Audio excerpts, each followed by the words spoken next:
ရသော်ဗျာဥပမာပေးထားတဲ့ဥပမာစကားအရပြောမယ်ဆိုရင်ကုသိုလ်နဲ့အကုသိုလ်လောကလူတွေဟာ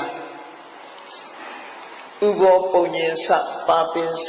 ယံမစ္ဆောကုရုတေဣဒာအခုလက်ရှိဘဝမှာလူသားတွေကိုကြည့်လိုက်အလုံးစုပြီးတော့ချိန်ပြီးတော့ကြည့်လိုက်တဲ့အခါမှာလူတွေဘာလုပ်နေကြသလဲကြည့်လိုက်မယ်ဆိုရင်ကုသိုလ်နဲ့အကုသိုလ်ဒီနှစ်ခုလုပ်နေကြတယ်လို့သူတို့ပြောဒါကိုဆိုလိုတဲ့ဥဘောပုံညင်စပါပင်စယံမစ္ဆောကုရုတေဣဒာဒီဘဝမှာသရဝါတူဟာကုသိုလ်နဲ့အကုသိုလ်ဒီနှမျိုးကိုလုပ်နေကြဟုတ်ပြီတေနိတတတကံဟောတိကိုလုပ်တဲ့အရာဒီကိုပိုင်တဲ့အရာဖြစ်သွားတယ်ရွှေတွေငွေတွေကိုကိုပိုင်တယ်လို့မပြောဘူးမပိုင်ဘူးလားလို့ဆိုတော့တခဏတော့ပိုင်တယ်ပစ္စည်းဥစ္စာတွေကိုပိုင်တယ်မျက်စိမမိတ်ခင်ကိုပိုင်တယ်လို့ပြောမျက်စိမိတ်သွားတာနဲ့တပြိုင်နက်အားလုံးဟာထားကြရရသော်ဘုရားကပဟာယကမဏိယတပ္ပံပဟာယကမဏိယံရထဘာလသုတ်တံမှာဆင်ញင်စဉ်းစားဖို့တပ္ပံပဟာယကမဏိယံဆိုအားလုံးထားသွားဆိုတော့ကိုပိုင်တယ်လို့မဆိုဘူးအတိုင်းတာတစ်ခုရတာပိုင်တယ်အဲ့တော့ပဟာယကမဏီသူဣတံအာရယခိစ္စတိဆိုထားတော်ရမယ့်ပစ္စည်းတွေတဲ့ကိုပိုင်တယ်လို့ဆိုတဲ့အရာဒီကုသိုလ်နဲ့အကုသိုလ်ကဖြစ်တယ်ပေါ့အေးမကောင်းတာလုပ်လို့ရှိရင်မကောင်းတာကိုပိုင်သွားပြီကောင်းတာလုပ်လို့ရှိရင်လည်းကောင်းတာပိုင်သွားပြီသို့တော်ဒီနေရာမှာလူတွေမျက်စိလဲနေတတ်သေးတယ်လောကမှာတချို့ပုဂ္ဂိုလ်တွေမကောင်းတာလုပ်ပြီးတော့ချမ်းသာကြွယ်ဝနေတာရှိတယ်ကောင်းတာလုပ်ပြီးဆင်းရဲနေတာရှိတယ်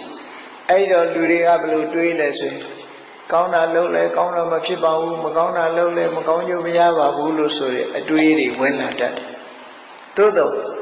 ကံကြမ္မာရဲ့သဘောဟာမျိုးစေ့နဲ့အလားတူတူတယ်ပေါ့မျိုးစေ့ဆိုတာအချိန်စောင့်နေရတယ်အပင်ပေါက်လာပြီးချင်းအသီးသီးမှမဟုတ်ဘူးအပင်ပေါက်လာမယ်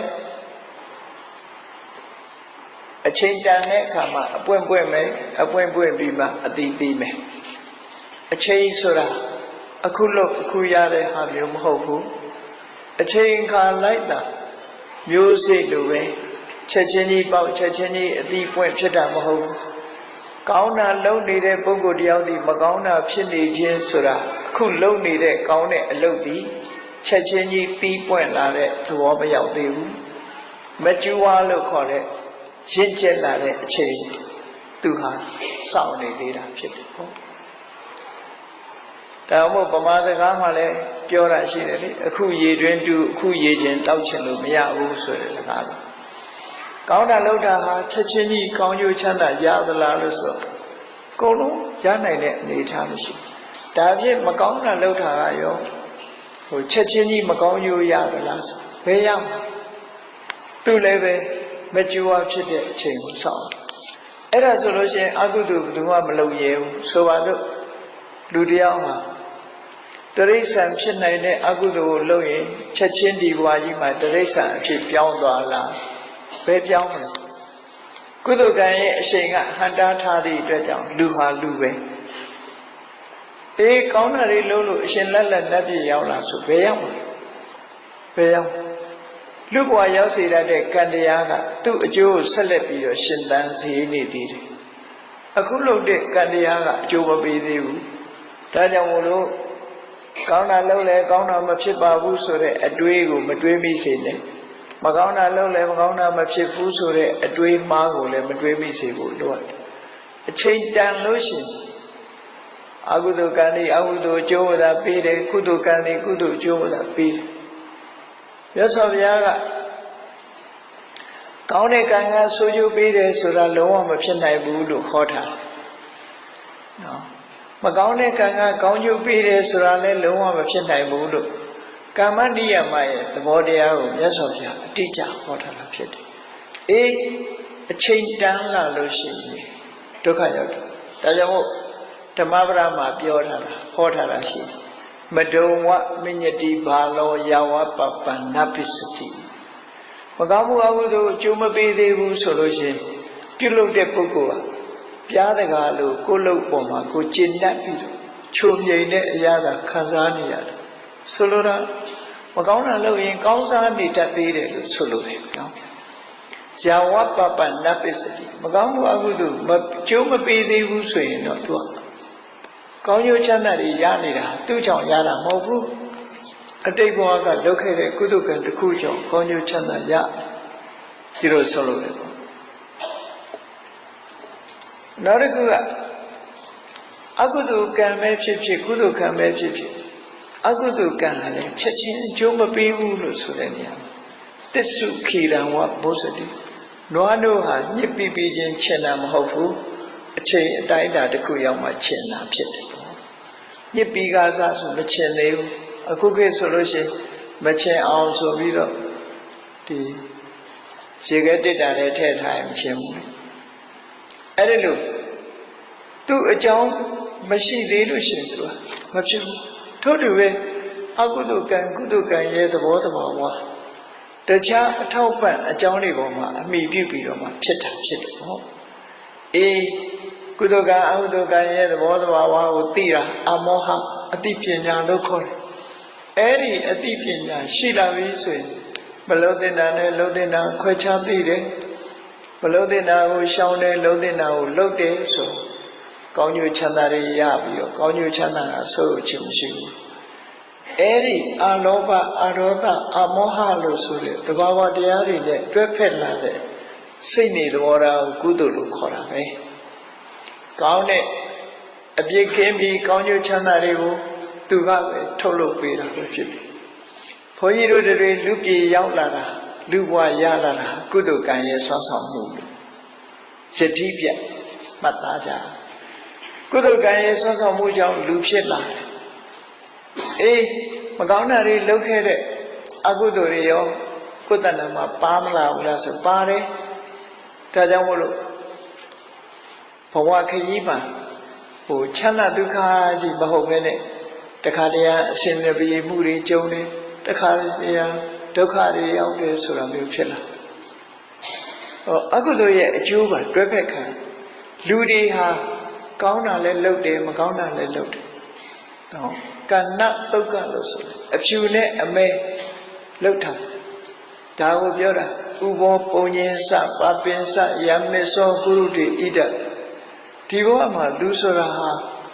လက်ရှိဘဝမှာကောင်းတာလည်းလုပ်မိတယ်မကောင်းတာတွေလည်းလုပ်မိတယ်လောဘနဲ့လှုပ်တာဒေါသနဲ့လှုပ်တာမောဟနဲ့လှုပ်တာမကောင်းတဲ့အလုပ်အကုသိုလ်လုပ်တယ်လုပ်ပြီအကုသိုလ်အလုပ်တွေလုပ်ပြီးသွားလို့ကိုယ်တဏ္ဍာမှာမဲညစ်တဲ့အကျိုးဆက်တွေဖြစ်ပေါ်စေဖို့အတွက်မျိုးစေ့တွေကြပြီးတော့သွားအဲ့ဒီမျိုးစေ့တွေကဘယ်မှာအပင်ပေါက်တယ်လဲလို့ဆိုရင်ဒုက္ခတိဘုံမှာအပင်ပေါက်တယ်ကိုယ့်ရဲ့မျက်မြင်အလုံးတွေ့နေကြတဲ့တိရစ္ဆာန်တွေဟာဒုက္ခတိဘဝရောက်နေတာဟာအကုသိုလ်ကံရဲ့အကျိုးဆက်ကိုခံနေကြရတာဖြစ်တယ်ပေါ့အကုသိုလ်ရဲ့အကျိုးဆက်ကိုခံနေကြရတယ်သို့တော့အကုသိုလ်ကံအကျိုးခံနေရတဲ့တိရစ္ဆာန်တွေရောကောင်းတာလေးမတွေ့ရဘူးလားဆိုတွေ့တယ်သူတို့မှလည်းကုသိုလ်ကံအကျိုးပေးတာလေးတွေကဝင်ပြီးတော့ကုသိုလ်ကံရဲ့စောင့်ရှောက်မှုတွေရှိတယ်သို့တော့ဘဝကြီးတစ်ခုလုံးပြောင်းသွားအောင်တော့လုပ်လို့မရဘူးကြည့်လေတထေးကမွေးထားတဲ့ခွေးတွေကြတော့သွားရလာကားနဲ့သွားရတယ်အိမ်မှာကြာနာစားရတောင်းရတယ်ဆိုတာဒါကုသိုလ်ကံရဲ့အကျိုးလို့ခေါ်တယ်ခွေးဖြစ်လိုက်တာတော့အကုသိုလ်ကံရဲ့အကျိုးပဲအကုသိုလ်ကံကလက်ဦးလို့ခွေးဘဝပို့ပေးလိုက်ပြီပဲကုသိုလ်ကံကလိုက်ပါဆောင်းလျှောက်တယ်အေးတထေးအိမ်ပို့ပေးထားကောင်းကောင်းမွန်မွန်စားနေထိုင်ရဒီလိုဆိုလို့လေနော်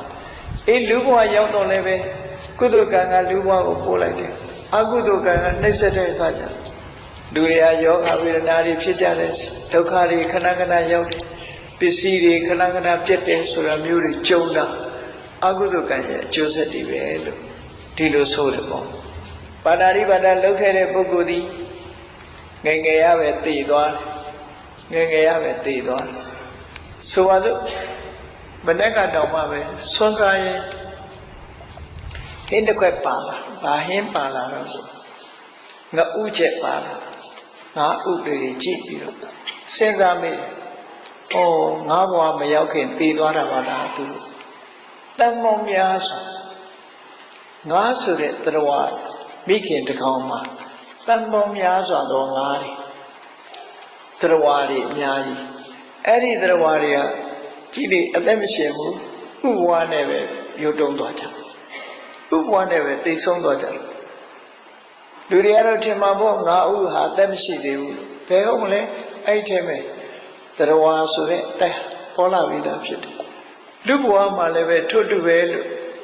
စာရီထဲမှာရေးထားတာရှိတယ်နော်လူသားတစ်ယောက်ရဲ့ဆိုမိခင်ရဲ့ဝမ်းထဲမှာသတိတီးတာဟာတန်ပေါင်းများစွာသတိတီးတယ်လို့ဆိုတယ်စပန်နဲ့အိုဘန်လို့ဆိုတယ်ဒီမိဘနှစ်ပါးရဲ့ပစ္စည်းနဲ့တရားတွေဟာအဲ့ထဲမှာသတိမျိုးစိကြကြတယ်အဲ့သတိမျိုးစိကြတဲ့ထဲကတန်ပေါင်းများစွာသောသတိမျိုးစိတွေကအောင်သွားတာတခုပဲကျန်တာတွေကသိဆုံးသွားကြအဲ့တော့လူဖြစ်ဖို့ဆိုတာအမတမခင်းလူဖြစ်ဖို့ဆိုတာအမတမခင်းတန်ပေါင်းများစွာသောဒီတရားတွေဟာလူဖြစ်ရောက်လာဖို့ရမိခင်ရဲ့ဝမ်းထဲရောက်ပြီးမှမိခင်တော်မသိလိုက်ပဲနဲ့တည်သွားတဲ့လူတွေကအများကြီးဟုတ်အများကြီးပဲတည်တယ်အဲ့ထက်မှမွေးတာ2ယောက်မွေးခြင်းမွေးမယ်3ယောက်မွေးခြင်းမွေးမယ်အမွာဘူးပေါ့များသောအားဖြင့်1ယောက်ပဲမွေးတယ်အဲ့တော့ကျန်တာတွေကပဲရောက်သွားကြတော့ဆိုတည်သွားကြတယ်ဒါဖြင့်သူတို့အသက်ဟာဘလောက်တူတယ်လဲစဉ်းစားကြည့်အခုတည်လာပြီအခုမွေးမလို့လို့တာမမွေးရခင်တည်သွားတယ်မမွေးခင်လည်းတည်သွားတယ်နော်အေးတော်တော်လေးအကောင်ထဲပေါ်မှာတည်တာလည်းရှိတယ်မွေးပြီးတဲ့နောက်မှာတည်သွားတာလည်းရှိတယ်ပေါ့လူဘဝတွေပဲကြည့်မွေးတည်အများကြီးပဲရှိတယ်အဲ့တော့အကုသိုလ်ကံဒီရဲ့အကျိုးပေးဟာလူတိုင်းလာအခုလိုအသက်ရှင်းလာကြတာမဟုတ်ဘူးမိဘရဲ့ဝမ်းထဲမှာတည်ဆုံးသွားတဲ့တတ္တဝါဘောင်းဟာတန်းချီရှိတယ်လို့ဒီလိုဆိုတယ်နော်စာပေကျမ်းကလည်းလို့ဆိုဒါကြောင့်မို့လူဖြစ်ဖို့မတန်ခဲနဲ့လို့ဆိုတာဒီတစ်ခုနဲ့ပဲကြည့်ငါးဥလေးတွေကြည့်လိုက်တဲ့ငါးလေးတွေတောင်မှပဲတရိစ္ဆာန်ဘဝဆိုတော့လေတရိစ္ဆာန်ဘဝကိုမရောက်ခင်ဖန်တလဲလဲတည်သွားပြီးတဲ့အခါနောက်တစ်ခါငါးရဲပြန်ရောက်ရင်ငါဥမဟုတ်လို့ရှိရင်ငရဲပြန်ရောက်သွားတာလည်းရှိမယ်အကုသိုလ်ကြောင့်မို့လို့တရိစ္ဆာန်ဘဝကိုတက်လာပြီးတဲ့နောက်မှာငရဲပြန်ကျသွားငရဲကနေတက်လာတဲ့အခါတရိစ္ဆာန်ဘဝရောက်လာတရိစ္ဆာန်မဖြစ်ခင်တခါငရဲပြန်ကျသွားဟောဒီလိုလာတာနော်အဲ့ဒါစဉ်းစားကြည့်ကတ္တဗမြတ်စွာဘုရားလက်ထက်တုန်းကပညာတတ်စာတတ်ပေတတ်ယဟန်တစ်ပါးကပိလယဟန်လို့ခေါ်တယ်သူဟာစာတတ်တော်လည်းပဲဇရိုက်ကျမ်းတယ်ဇရိုက်ဆိုးတယ်ပေါ့အပြောဆိုမစင်ញင်ဘူးမာနတွေကြီးတယ်ယဟန်ကောင်းတွေကိုဆဲရေးတယ်နောက်ဆုံးမှာသာသနာတော်ကိုပျက်စီးအောင်လုပ်သွားပြီးတော့တည်တဲ့အခါမှာအဝိဇ္ဇငရဲရောက်သွားအဝိဇ္ဇငရဲမှာငရဲခံရပြီးတဲ့နောက်ပြန်တက်လာတဲ့အခါဘယ်ရောက်တော့ဆိုရင်ကင်းကံမြစ်ထဲမှာငါးကြီးသွားဖြစ်တယ်ငါးဖြစ်တော့သင်္ကန်းဝတ်နဲ့နေထိုင်ခဲ့သည့်အတွက်ကြောင့်သူခန္ဓာကိုယ်ကရွှေရောင်အယောင်လှပတဲ့ငါးကြီးဖြစ်တယ်သို့တော်ယဟန်တော်တွေယဟန်ကောင်းတွေကိုဆဲရေးခဲ့သည့်အတွက်ကြောင့်ပါးစပ်ဖွင့်လိုက်လို့ရှိရင်မခံနိုင်တော့အပုပ်နဲ့နေထွက်တယ်လို့ဆိုတယ်အဲ့ဒီငါးဟာဒီတငါးတွေဖမ်းလို့မိလာတဲ့အခါဒီငါးကြီးပါးစပ်ဖွင့်လိုက်တာနဲ့မြို့ကြီးတစ်မြို့လုံးဟာအပုပ်နဲ့နေလှိုင်သွားတယ်ငါးကြီးကြည့်လိုက်တော့လေလှတယ်ရွှေရောင်တော့အဲ့တော့ဒီငါးကြီးအကြောင်းကိုသိကျင်တာနဲ့မြတ်စွာဘုရားစီလျှောက်တဲ့အခါမြတ်စွာဘုရားအဲ့ဒီမေးမြန်းတဲ့အခါမှာငါးကြီးကိုယ်တိုင်ကပြောတယ်သူဟာကပိလယဟန်ဆိုတဲ့အကြောင်းပြောဒါဖြင့်အခုဘယ်သွားမှလဲလို့ဆိုငါးဘဝကတည်သွားလို့ရှိရင်အဝိဇ္ဇငရဲပြန်သွားမယ်လို့ဆိုတယ်စဉ်းစားကြည့်တော့မြတ်စွာဘုရားကိုယ်တိုင်ကိုယ်ကလည်းပဲဒီစိတ်ဓာယုဂလသုတ်တံမှာလိတ်ကမ်းကြီးဥပမာပေးပြီးတော့ဟောတာတစ်ကြိမ်တစ်ခါလွဲပြီးတော့ဒုက္ခတိဘဝရောက်သွားတဲ့ပုဂ္ဂိုလ်တရားဟာလူဘဝပြန်ရဖို့ဆိုတာလိတ်ကမ်းကြီး ခေါင်းနဲ့မျောကြံမျောနေတဲ့တဘိုးကြီးရဲ့တခုရီးသောအပေါက်အန်ကြဆွမိဖို့ဆိုတာအလွန်ခဲနေလို့ဒီလိုခေါ်တဲ့ဒေသနာမဖြစ်နိုင်သူဗမာပြည်မှာတော့ပြောလို့ရှိကြတယ်ပေါ့ဗမာပြည်ကအတ္တစင်းလူပြည်ကအတ္တစင်းလူပြည်ကအတ္တစင်းထောင်ထားဗမာပြည်ကအတ္တစင်းချလိုက်အဖျားခြင်းထိဖို့ဆိုတာအလွန်ခဲနေမို့သို့တော့အဲ့ဒါကမှဖြစ်ကောင်းဖြစ်နိုင်သေးတယ်တရိစ္ဆာန်ဘဝရောက်တဲ့လူပြန်ဖြစ်ဖို့ခက်တယ်လို့ပြောကြတာပေါ့အဲ့ဒါကိုအဋိစ္ဆုပတ္တိလို့ခေါ်တယ်ဖြစ်ထောင်ဖြစ်ခဲဖြစ်ဖို့ဆိုတာမှန်းဆလို့မရနိုင်တဲ့အနေအထားလို့ဒီလိုပြောတယ်အေးဘဝဆိုတာအဲ့ဒီလိုအကုသိုလ်တွေလုပ်ထားလို့ရှိရင်အကုသိုလ်ကံကအကျိုးပေးသွားတယ်ကုသိုလ်ကံလုပ်လို့ရှိရင်ကုသိုလ်ကံကအကျိုးပေးတယ်သို့တော့ကုသိုလ်ကံနဲ့အကုသိုလ်ကံသည်လက်ဥသူကဘဝကိုအရင်ဖန်တီးလိုက်တယ်လက်ဥတဲ့ကံကအကုသိုလ်ကံကလက်ဥလို့ရှိရင်အကုသိုလ်ကံကအကျိုးပေးလိုက်တယ်ကုသိုလ်ကံကလက်ဥရင်ကုသိုလ်ကံကအရင်ကျိုးပေးတယ်လို့ဒီလိုရှိတယ်ပေါ့ဘာဖြစ်လို့တော့ဆိုရင်လူစိတ်ကိုကြည့်လိုက်ကိုယ်စိတ်ကိုပဲစဉ်းနေသုံးသပ်ကြည့်အဖြူနဲ့အမဲလိုပဲစိတ်ကောင်းနှလုံးကောင်းပေါ်လာတဲ့အခါရှိသလိုစိတ်မိုက်စိတ်ရိုင်းစိတ်မိုက်ပေါ်လာတဲ့အခါရှိတယ်အေးစိတ်ရိုင်းစိတ်မိုက်ပေါ်လာတဲ့အခါမှာစိတ်အစဉ်ဟာမဲသွားတယ်အေးကြည်လင်တဲ့စိတ်ဓာတ်ကလေးပေါ်လာတဲ့အခါစိတ်အစဉ်ဟာဖြူသွားတယ်ဆိုလိုတာဖြူလိုက်မဲလိုက်ဖြူလိုက်မဲလိုက်သွားတယ်တေခါนี้မှာအမဲနဲ့သွားကြွရင်တော့တခါဒုက္ခတိဘုံရောက်သွားအဖြူနဲ့ကြုံတဲ့အခါမှာကောင်းတဲ့ဒုက္ခတိဘုံရောက်သွားတယ်အဲ့ဒါကြောင့်မလို့တတိထားပြီးတော့ကုသိုလ်ကောင်းမှုကိုယ်တဏ္ဍာမှာအဖြစ်များအောင်ကြိုးစားအထောက်အမယ်လို့ဒီလိုဆိုလို့တယ်ဒါကြောင့်မို့လောကလူတွေလုံးသမျှကုသိုလ်အကုသိုလ်ဒီဘဝလုံးတာဟာဒီကိုယ့်အတွက်ကိုယ်ပိုင်ပစ္စည်းတစ်ခုဖြစ်သွားတယ်တင်ညိတတတကံဟောတိတင်စအာရာယခိစတိအကိုလို့တဲ့ကံအမိပဲလေကိုနဲ့အတူပါသွားမှာပဲတင်စတအနုကံဟောတိဆာယဝအနပါယအေးကုသကံအဟုဒကံတွေဟာအယိပမာကိုအယိပမာကိုနဲ့အတူတကွပါနေတာကုသိုလ်အဟုဒကံဖြစ်တယ်ပေါ့ဒါကြောင့်မို့ဘဝတစ်ခုဘုန်းကြီးတို့တွေဟာကိုယ်ဘဝခရီးလူဘဝမှာခိတ္တနားတဲ့အချိန်မှာအရေးကြီးဆုံးကဘာတော့ကုသိုလ်လုပ်ဖို့ပဲအရေးကြီးတယ်ဒါကိုစိတ်ထဲမှာဆွဲမှတ်ထားဖို့